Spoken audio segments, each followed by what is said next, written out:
हाँ जी बेटे, आज हम करेंगे कविता, अगली कविता लेसन 3। यह सबसे कठिन समय नहीं। होपफुली, मुझे लग रहा है हम कारक कर रहे थे। मैं आपको अनम्यूट कर रही हूँ, मुझे बताएंगे। बानी, आप ही को कर रही हूँ मैं। बेटा, हम कारक कर रहे थे बच्चे। Not Audible. आपकी आवाज मुझे सुनाई नहीं दे रही बानी। नो। प्रबल, प्रबल आप बताएंगे बेटे। Yes ma'am. मैम हमारे मैम कारक कर लिए थे मैम, आपने करवा दिए थे। नहीं, वो दोनों क्लियर हो गए थे, अपादान और वो हो गया था क्लियर, संप्रदान। मैम यस मैम, उसमें आपने मैम दोनों में सी था। उसके बाद मैम मैम उसके बाद जो सा एक और था ना, जिसमें दोनों में को आ रहा था मैम, वो करवाना था आपने। अच्छा, मतलब रहता है अभी। संपादान। मैम करम यस। और करम और संपादान और संप्रदान रहता परम है। और संपादान। Okay, we will continue that. Okay Prabal, अभी मैं नेक्स्ट कविता शुरू करवा रही हूँ। यह सबसे कठिन समय नहीं। इट इज जस्ट लाइक, बेटे क्या निराश हुआ जाए, सेम ही कविता है। यह सबसे कठिन समय नहीं, यानी निराश होने की आवश्यकता नहीं है। This is not a hard time. A hard time तो वो होता है जब कोई किसी के बारे में सोचता ही नहीं। मर जाओ, मार दो, बस सिर्फ यही दिमाग में रहता है। लेकिन अभी ये सबसे कठिन समय नहीं। Still we are caring others, we are waiting for others, we are helping others, है ना। सो अभी सबसे कठिन समय नहीं है। ओके, अभी भी उम्मीद की एक किरण हमारे पास है। ये सबसे कठिन समय नहीं है। अब यहाँ पे कवि जया जादवानी है। जया जादवानी ये कह रही हैं कि बच्चे, आज भी हम लोग अपनी दादी के पास बैठते हैं, नानी के पास बैठते हैं, उन्हें कहानियां सुनाने को कहते हैं। और बहुत बार तो हमारी दादी नानी कहती है कि मुझे और कहानी नहीं आती बेटा, सारियां तुसी सुनिया हुई हैं। तो हमारा आगे से जवाब क्या होता है? नानी माँ वो ही सुना दो जो आप आगे सुनाते होते हो।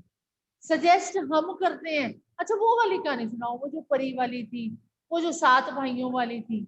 यानी हम लोग सजेस्ट करते हैं कि वो वाली कहानी सुनाओ। साथ दो बेटियों में। नई चीज हम दोबारा सुनने को तैयार हो जाते हैं। ओके, सुनी सुनाई, mute yourself all of you. सुनी सुनाई चीज हम दोबारा सुनने को तैयार हो जाते हैं। यानी हम दादी नानियों के साथ आज भी वही प्यार करते हैं, उनकी गोद में बैठना अच्छा समझते हैं। ओके, सेकंड थिंग, बेटा घर से जब भी पापा जाते हैं, है ना, तो हम लोग यही कहते हैं टेक केयर, अपना ध्यान रखना। और शाम होते ही जो घर से बाहर गया उनके आने का इंतजार भी करते हैं। फॉर एग्जाम्पल, जब आप स्कूल आते थे तो आपके माता पिता या आपके माता जी दोपहर के समय आपके आने का इंतजार करती थी, घड़ी देखती थी और आपके लिए गर्मा गर्म खाना, पानी का गिलास या नींबू पानी कुछ भी बनाकर रखती थी, ताकि आपका वेलकम कर सकें, घर में आपका स्वागत कर सकें। शाम होती है, पापा का स्वागत होना शुरू हो जाता है। आप सपोज खेलने बाहर गए हुए हो, आप सारा दिन बाहर खेल रहे हैं, यानी कि आप गए 4 बजे निकले, 5 बजे निकले, आप खेल रहे हो। जैसे ही झुरमुट होना शुरू होता है, झुरमुट होना मतलब शाम ढलनी शुरू होती है, रात पड़नी शुरू होती है, तो आपको घर की याद आ जाती है।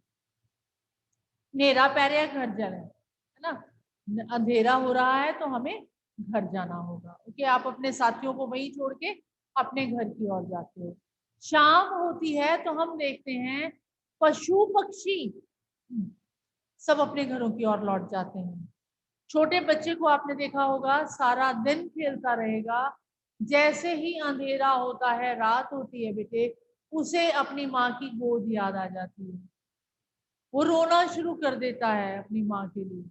यानी still there is a hope, we are caring for others. हमें अपनी माँ की चिंता है, हमें अपने बच्चों की चिंता है, हमें अपने बड़ों की चिंता है। अभी भी मूल नाश नहीं हुआ, अभी भी सबसे कठिन समय नहीं आया। ठीक है, डन। अब हम कविता पढ़ते हैं, देखते हैं क्या कहता है कविता में कवि।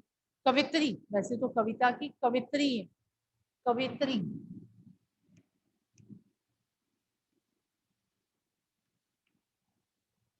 पहले आप कविता का अंत देखिए, पीछे वाला पेज खोलिए, ये वाला, यहां से देखेंगे हम।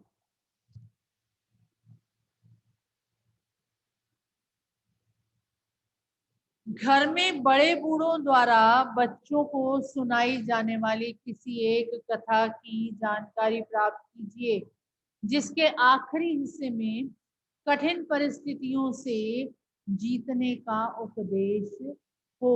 आपने पुरानी कहानियां सुनी, जितनी भी कहानियां होती है ना, पहले हम समझ सुनते हैं कि इतना ये हुआ, ये हुआ, ये हुआ, लास्ट में हम जीत पे पहुंच ही जाते हैं। जैसे मुझे आज अपनी नानी माँ की एक कहानी याद आ रही है मुझे। हमने सुनी थी कहानी, एक राजा था, रोम का राजा था, वो बहुत मतलब उसे युद्ध करने पड़े, हार गया बेचारा, छुपता छिपाता जंगलों में चला गया। ठीक है, वहां आश्रय ढूंढने लगा, अपने आप को बचाने लगा।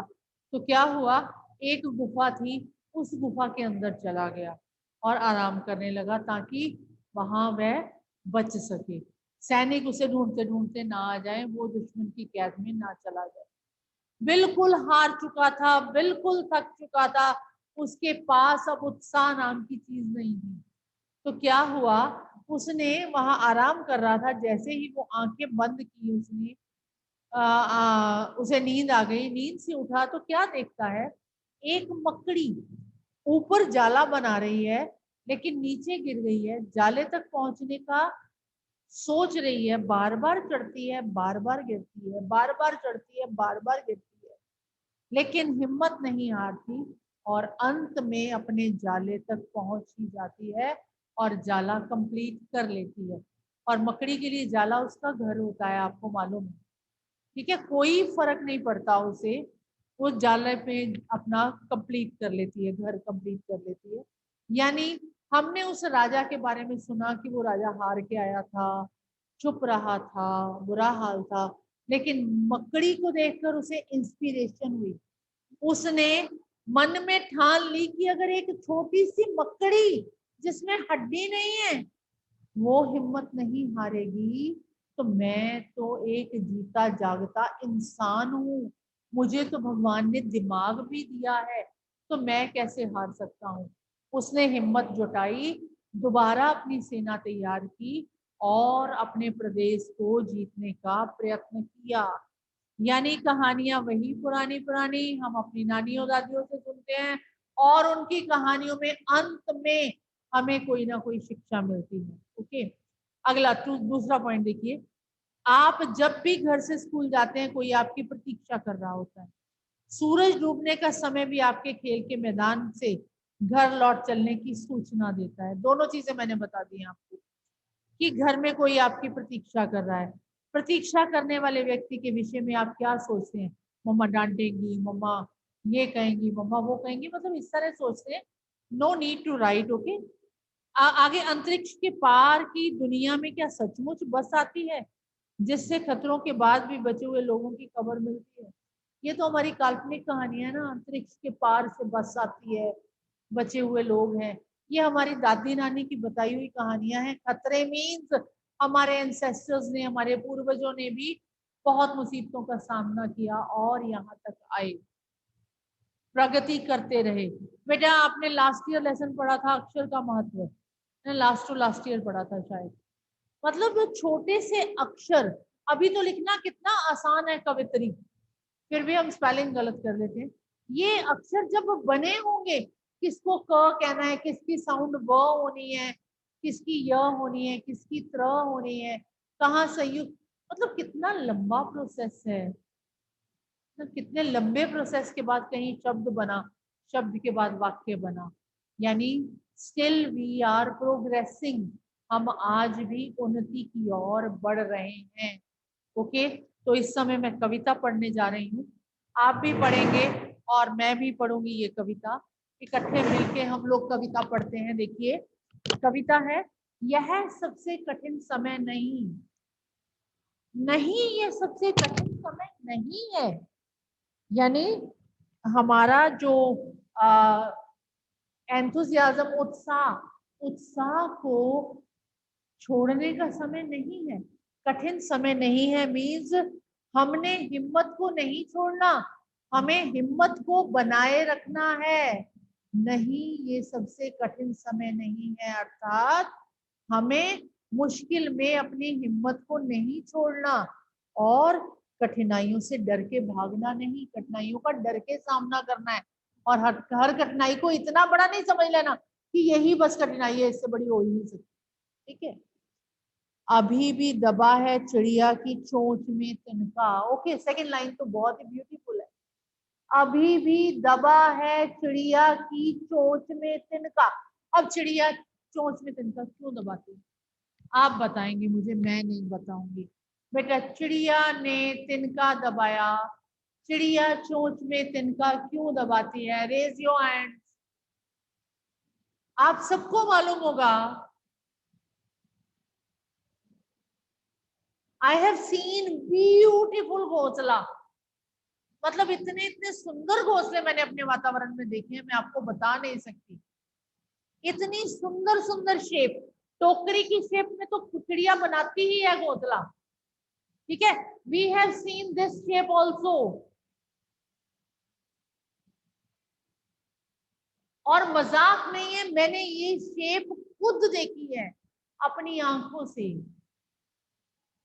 मतलब कितना सुंदर घोंसला बनाती है चिड़िया, यहां से अंदर एंटर करवाती है बच्चों को और यहाँ उसने बैठने का स्थान बनाया हुआ होता है। यानी कितनी मेहनत करती है चिड़िया।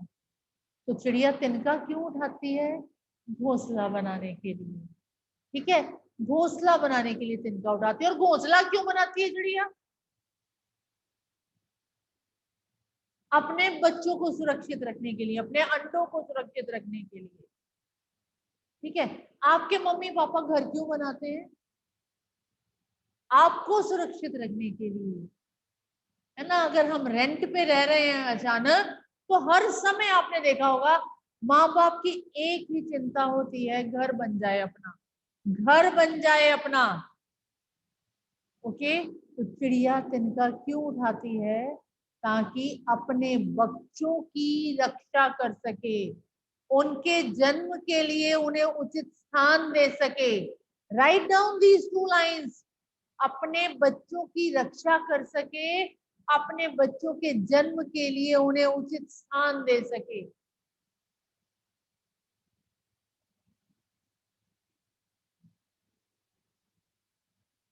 और वह उड़ने की तैयारी में है, अभी भी झरती, और वह उड़ने की तैयारी में। यानी तिनका रखती है, तिनका उठाती है और उड़ती है। और आप इमेजिन करोगे, शायद आप इतना मान्यूटली प्रकृति को देखते हो या नहीं, but I am the lover of प्रकृति। I have seen many times बच्चे।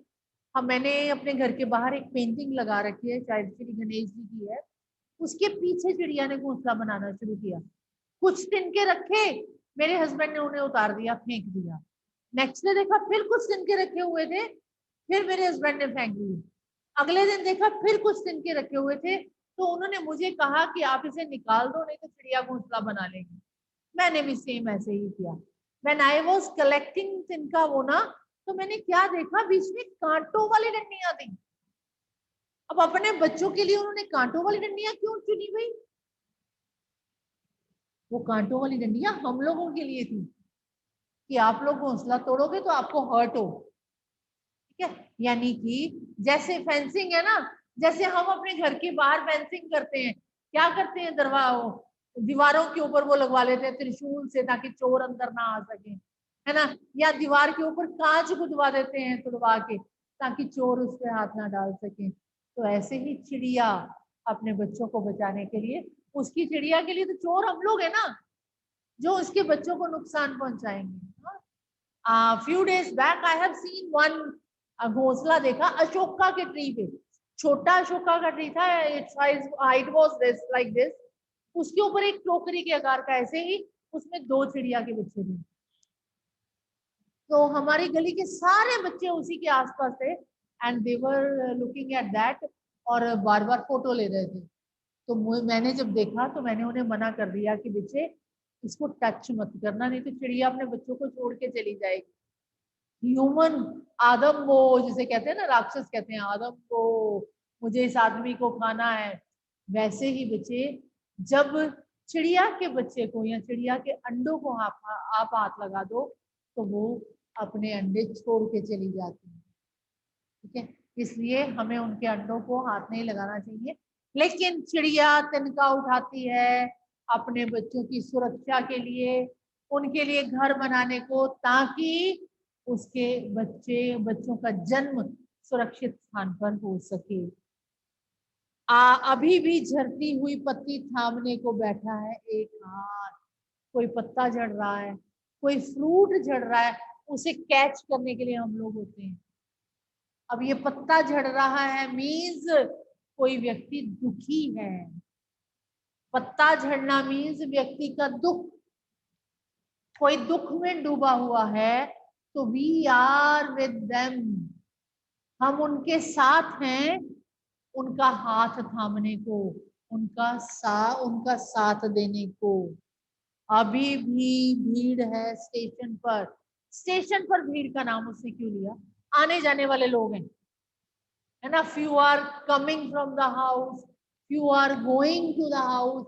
घर में उनकी कोई इंतजार कर रहा है, कोई कहीं से कहीं जा रहा है, कोई कहीं से कहीं जा रहा है। स्टेशन पे भीड़ होती है अपने घर पहुंचने के लिए। ओके, अभी भी एक रेलगाड़ी जाती है गंतव्य तक।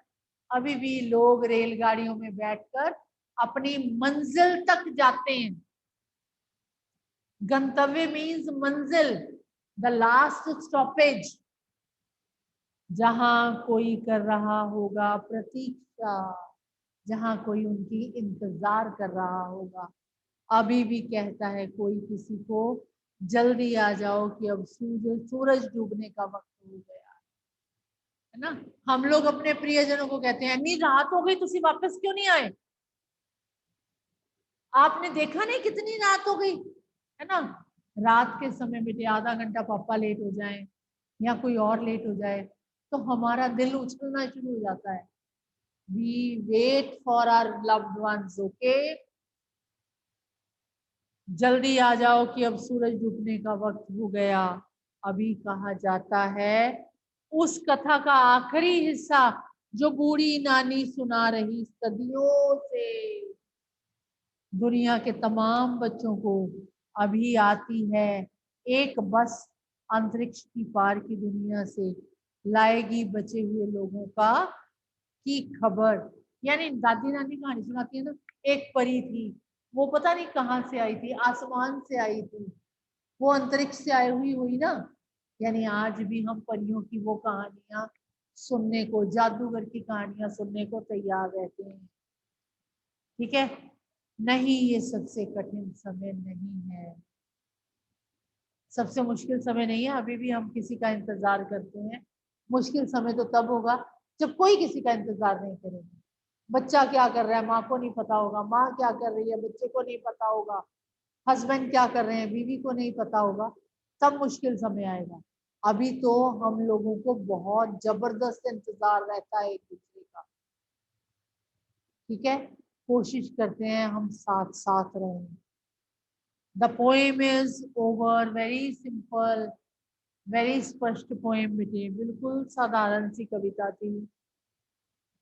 ठीक है, बिल्कुल सिंपल थी। Should we move to the question answers? With your permission should we move? Okay, done. तो फर्स्ट क्वेश्चन, ये कठिन समय नहीं है, ये बताने के लिए कविता में कौन कौन से तर्क प्रस्तुत किए गए हैं?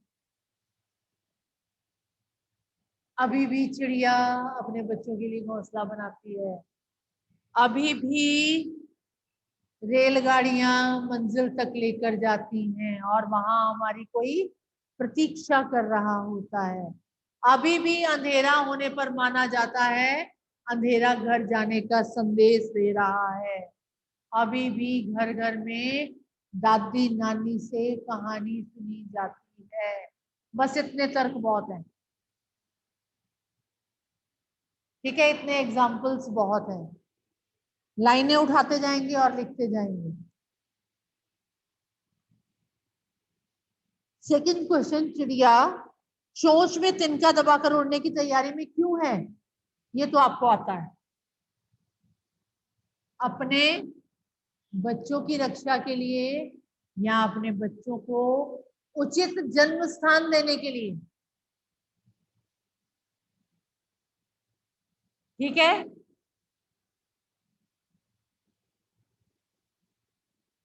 आगे देखिए।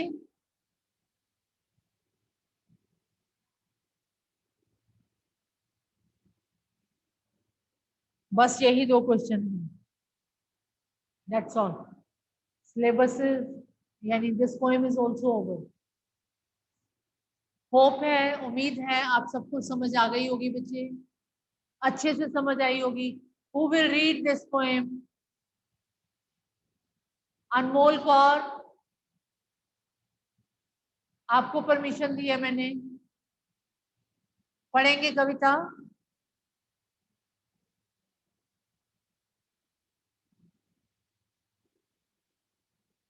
नहीं, ये सबसे कठिन समय नहीं, अभी भी दबा है चिड़िया की चोंच में तिनका और वह उड़ने की तैयारी में है। अभी भी झरती हुई पत्ती थमाने को बैठा है एक हाथ। अभी भी भीड़ है स्टेशन पर, अभी भी एक रेलगाड़ी जाती है गंतव्य तक, जहाँ कोई कर रहा होगा प्रतीक्षा, जहाँ भी कहता अभी भी कहता है कोई किसी को, जल्दी आ जाओ कि अब सूरज डूबने का वक्त हो गया। अभी कहा जाता है उस कथा को, आखिरी हिस्सा जो बूढ़ी नानी सुना रही सदियों से दुनिया के तमाम बच्चों को। अभी आती है एक बस अंतरिक्ष के पार की दुनिया से लाएगी बचे हुए लोगों की खबर। नहीं, ये सबसे कठिन समय नहीं।